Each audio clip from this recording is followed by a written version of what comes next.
My name is Alfred Dreyfus. I was born in Rostock, Germany in 1923. My father had a big factory with 500 employees making paper boxes, small boxes, bigger boxes, and huge boxes. My mother had somebody that took care of me 24 hours a day, 7 days a week. I had two brothers, Henri and Jose. We did all kinds of things. We played with some neighbors' kids, and we went every Saturday and holidays to the temple. We had a good time, very good life.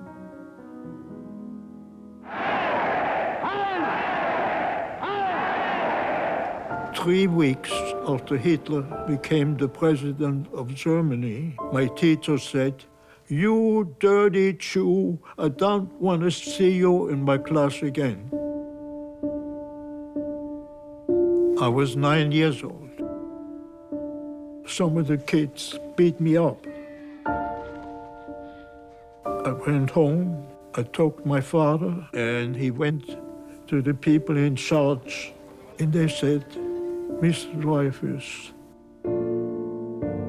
we can't do anything about it." When my father heard that, he said, "We got to get out of Germany." In a way, it's a good thing they did that to me,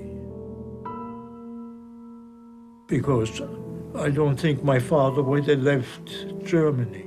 No Jewish people left Germany at that time.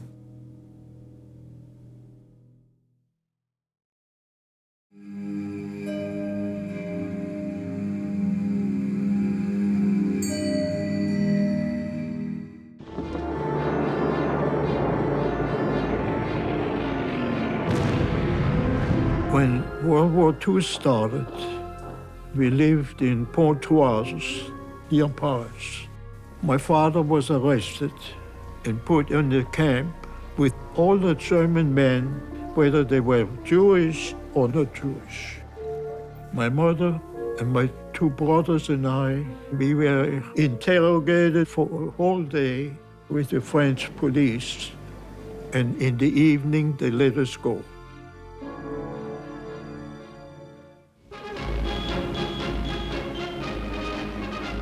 The Nazis are marching ahead at the fastest speed a conquering army has moved in all history. The hand that held the dagger has struck it into the back of its neighbor. Well, the city of Pontoise was bombed by the Germans. Somebody said, "Let's get out of here." So there was a cave about 150 feet high. We went in there and lived there while the bombs were coming down. We were in that big mountain while this bombing stopped.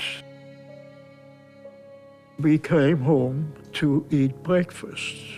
Neighbor came, "The Germans are going to be here tomorrow." Everybody dropped everything. Uneaten breakfast was still in the kitchen. We left and started walking towards Paris.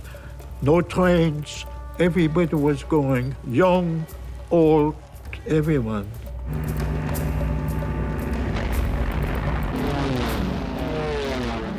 They were bombing us.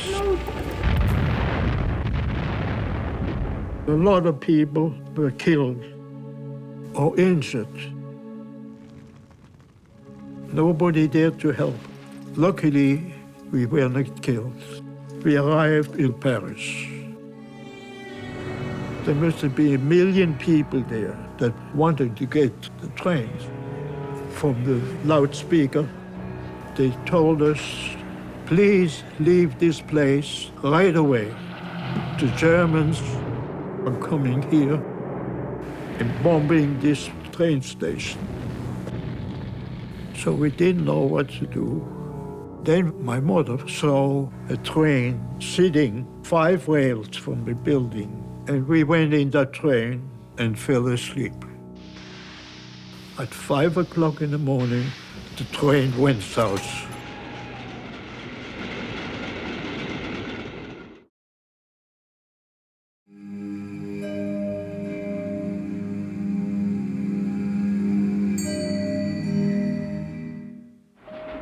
We arrived in Montauban, about 30 miles north of Toulouse.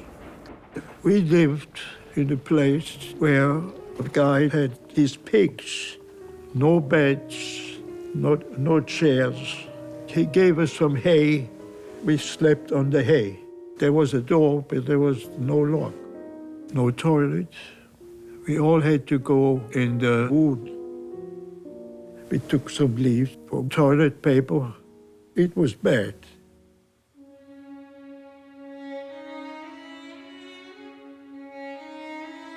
My father was not with us.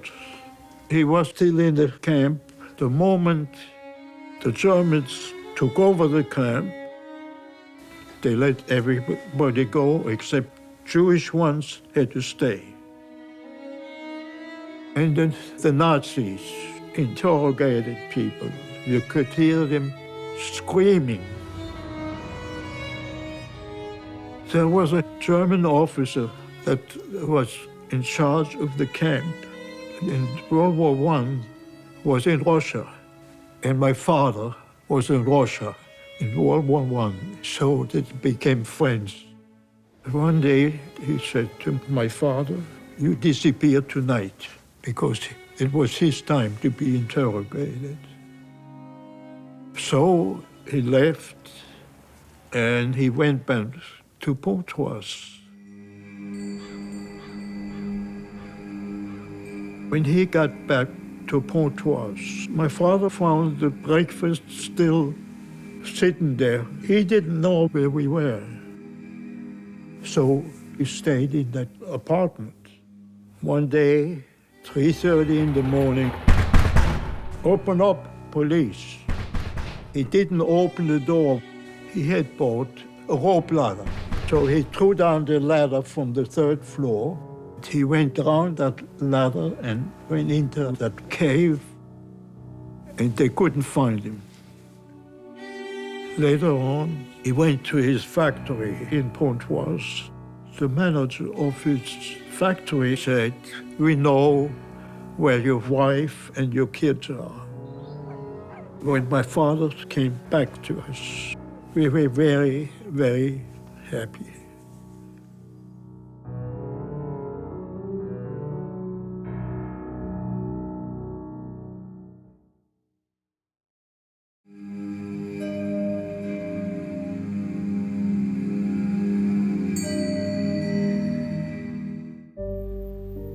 My father got us a little apartment near Montauban. There was only one bed there, so he and my mother slept there. And my 2 brothers and I, we slept on the ground in that little apartment. I spent my time in the general store, and I wasn't allowed to work, being Jewish. But the guy from the general store gave me some food, and I helped him. About twice a month, on Sunday morning, a guy came. He was very friendly to me. One day he says, "If I were you, I would disappear tonight." I didn't know what that meant. I went home to my father. He says, "I know what it means. Let's get out of here. We're not going to stay in this apartment tonight." We found out that the Nazis were coming at night to take us. They didn't find us.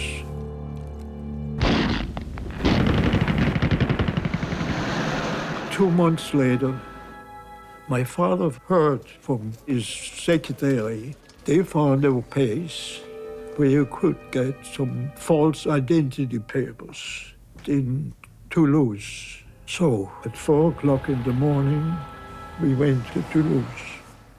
It was not easy to do, but we got the identity papers and we took a train up to Lyon.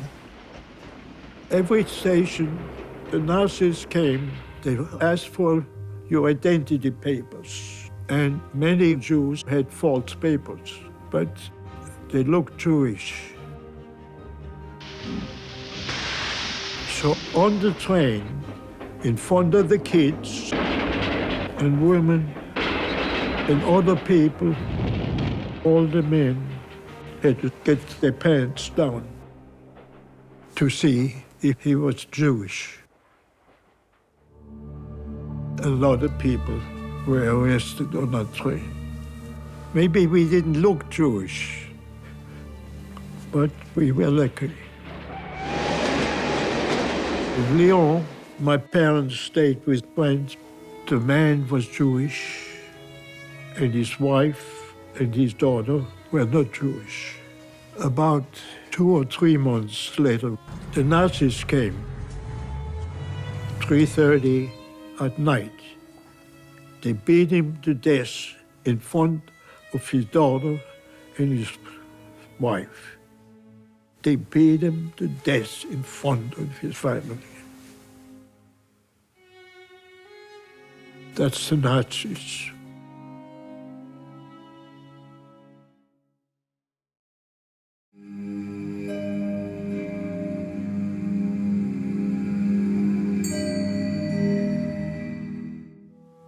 In Lyon, my parents found out that there are some people that take people from France to Switzerland.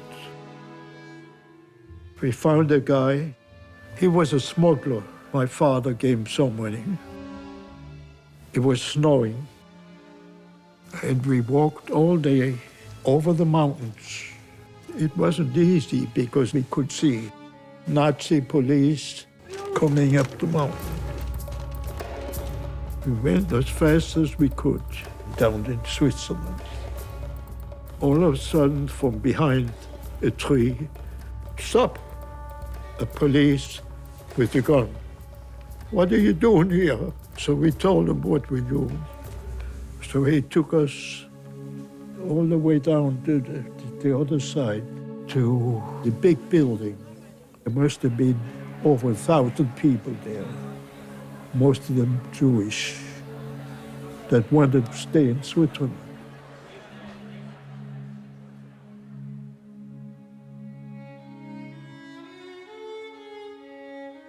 The police interrogated us all day long.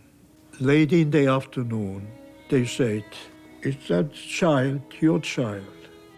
If you can prove that he is under 12 years old, you can stay in Switzerland."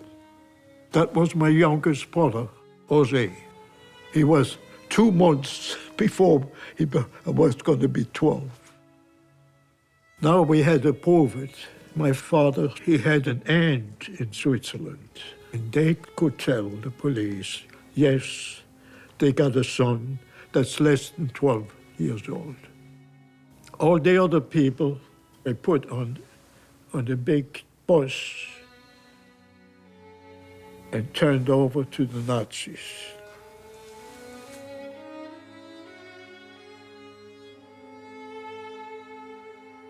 And out of all these people, I think 3 or 4 families stayed in Switzerland, and my family survived.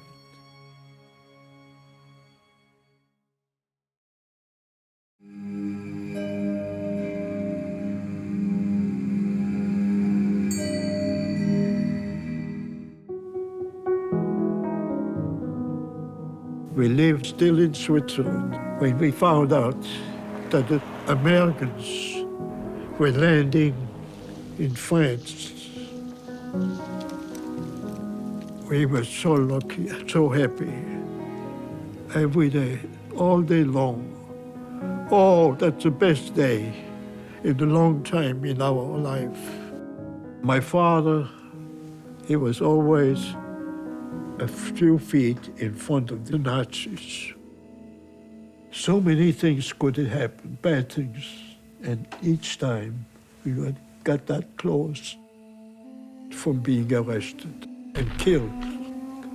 and going to Auschwitz.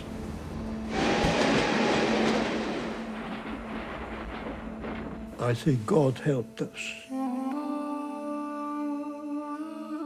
So many people died, were murdered. Many people in my family didn't make it. My mother's sister, her husband, their little girl, and my uncle was on a train to Auschwitz. What is important is to be always one step ahead of people like the Nazis. They have to figure out when some bad people like that are going to be in charge of the country or the world. I hope people will learn to keep their eyes open. That's very important. You cannot hope that it's getting better. It doesn't get better with people like Hitler. It gets worse.